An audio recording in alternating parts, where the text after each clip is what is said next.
खुलुमबाय स्टुडिअ दं आं राजीव बसुमतारी आरो बे समाव नोंथांमोना मिथिगौदि हाग्रामा महिलारि बिथाङा जेब्लानिफ्राय फिन आरोबाव बिटिसिनि गाहाय मावफुं सोद्रोमा जादों बै समनि उननिफ्रायनो बिटिआर गोजोन गोरोबथानि दफाफोरखौ आंहा मावफुंनांगौनि दायित्व गैया एबा गोबां बिनि सायाव एबा मावफुंनानै बाथ्रा बुंनायखौ नोंथांमोना गोबां खौरां बिजोंनि गेजेरजों खोनाबोदों एबा नुबोदों आरो बेखौ लानानैनो मिरु दुलाराय बर' फरायसा आफादनि लेङाइ गाहाय नेहाथारि दिनेश ब्रह्म बिथाङा फिन जाथाय होनानै बाथ्रा बुंथिनायखौ बे समाव नुनो मोननाय जादों।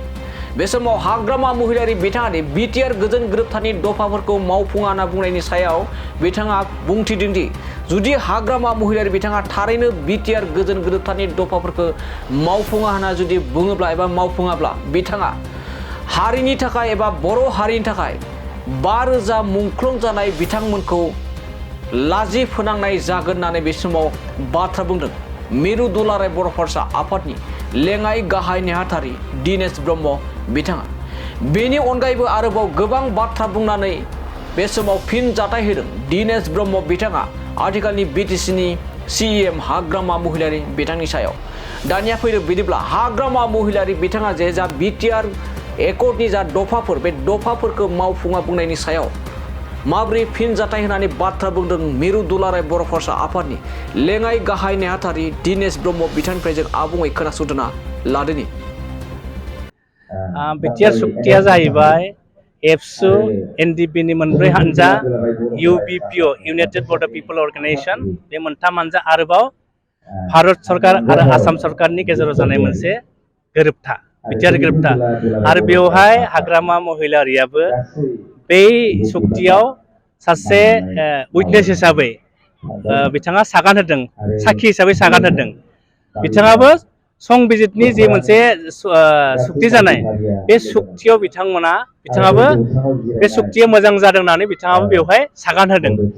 दिनै बिथाङा जुदि बिदि बुङोब्ला जुदि मावफुङा होननानै बुंदोंब्ला आं दिनै सानो जि 5,000 जोंनि मुंख्लंफोर जाय बर' हारिनि जेंनाखौ सुस्रांनो थाखाय जायफोर मुंख्लं जालांबाय बै मुंख्लंफोरखौ बिथाङा एक नम्बराव लाजि फोनांनाय जागोन आरो जायफोर जोंनि सनितपुर आरो बिश्वनाथाव बर'फ्रा रायजो जानानै दङ। जों मिथिगौ एबसुनि आन्दलनाव सनितपुर जिल्लानिफ्रायनो गहपुरनिफ्राय 533 जोंनि बर' बिमा बिफाया मुंख्लं जादों। बै मुंख्लंमोनखौबो बिथांमोना हाग्रामा महिलारियावब्ला बेवहाय बिथांमोनखौ लाजि फोनांनाय जागोन आरो बिथांमोना बै ओनसोलाव थानाय जिखिनि बर' बिजोंनि फरायसालिफोर दङ जायफोर दायो सरकारि जायाखै बिटिआरआव माखासे बर' बिजोंनि फरायसालिफ्रा दाबो सरकारि जायाखै अब्ला हाग्रामा महिलारिया बै बर' बिजोंनि फरायसालिफोरखौ सरकारि जाजानायखौ लुबैया नामा? बर' बिजोंखौ थांना थानायखौ बिथाङा लुबैया नामा? बे कार्बि आंलंनि बर'फोरा दाबो एसटि हिल्स ट्राइब मोनाखै। बिथाङा जे सुक्ति खालामदों बिटिसि सुक्ति बे सुक्तिनि 8 नम्बर दफायाव लिरनाय दङमोन जे कार्बि आंलंनि बर'फोरनो एसटि हिल्स मोनथायखौ होनांगौ नाथाय बिथांनि सुक्तियावबो जाफुङाखिसै। बे कार्बि आंलंनि बर'फ्रा जे एसटि हिल्स मोननांगौ बेनि थाखाय बिटिआर सुक्तियावबो जों फिन लाबोफिनदों जे एनिहाव बिथांमोना एसटि हिल्सखौ मोननांगौ। दा बेनि थाखाय जों दुलाराय बर' फरायसा आफादा खामानि मावबाय थादों आरो आसाम सरकाराबो थाबैनो बिथांमोनखौ जि एसटि हिल्स होनायनि जि मोनथाय बेखौ होफुंनो थाखाय खामानि मावबाय थादों।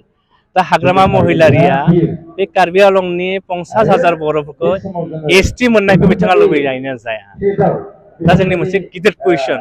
दा बिथाङा जुदि थारैनो बर' हारिखौ मोजां मोनोब्ला बर' हारिनि जेंनाखौ सुस्रांनो लुबैदोंब्ला गावखौनो दावहारु होननानै बिथाङा जुदि फोरमायनो लुबैदोंब्ला बिथाङा सुक्तिखौ आखरे आखरे बिथाङा फालिनायाव जाफुंनायाव मदद होनांगोन आरो जुदि बिथाङा बिटिआर सुक्तिखौ मावफुङाब्ला दिनैनि थारिखआव जों बुंनांगोन जे हाग्रामा महिलारिया बर' हारिखौ मोजां मोना बर' हारिनि जौगानायखौ बिथाङा माब्लाबाबो लुबैया जों बेखौसो बुंगोन।